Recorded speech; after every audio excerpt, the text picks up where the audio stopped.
If you already started your film photography journey, you know that it can be really expensive. And today we're gonna talk about black and white film which is not gonna drain your wallet, and it's Kentmere 400. Let's start with few basic informations about this film. Kentmere is produced by Harman Technologies, and Harman Technologies is the same company that is producing all of the legendary Ilford films. And you have really budget-friendly film in very high quality, which is really cool. The second thing you need to know that Kentmere, this one is in ISO 400, so it's really high speed, and also it's very flexible, and you can work with it in very different light conditions. Now you can get it in 35 millimeters and also 120, but for many years you could only get just 35 millimeters, so now we have two options. I would also say that this is very beginner friendly film and it can forgive a lot, so if you're underexposed or overexposed your film by a stop, you're gonna still have very nice details in the shadows and even in the highlights.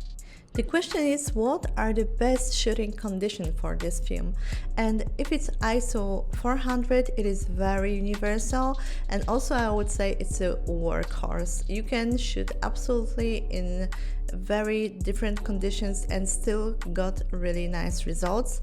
You can of course shoot in very bright conditions and focus on the shadows, so you can see that the contrast is getting really high, but also in normal daylight, even in the evenings, it's very nice. And also, which is really important, if you need a little bit more light, you can push it to ISO 800 or even 1600, and it's gonna still look really nice. Of course, you will notice that the grain is a bit higher and also the contrast, but you can do it with the very good results. If you are developing film by yourself, you're also gonna have different results using different developers, and I have mainly experience with two with this film, and I was using Ilford D76 for like classic controlled grain,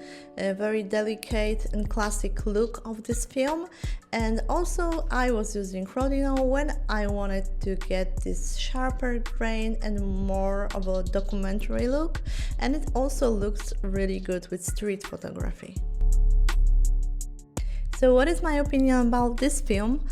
I must say that at the beginning, when I first buy it, I was very skeptical because I had in my mind that this is gonna be the cheaper version of the Ilford, and maybe it's not gonna be this good, but I was shooting it a lot, and I did a lot of 35 millimeters. Also I did it in 120, so you can check the video I was shooting here in studio with the model, so you can see how I was working exactly with this film in studio. But I must say that this is really cool every day to go film.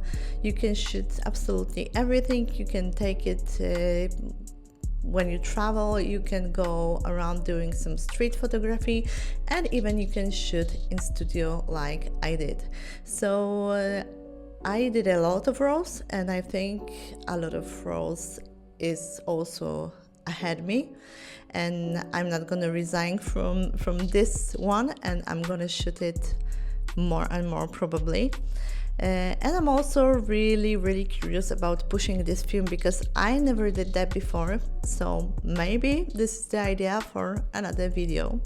So let me know if you ever shooted Kentmere 400 and what are your experience, or do you plan to do it. Thanks for watching. Remember to subscribe my channel and like my Instagram profile. See you!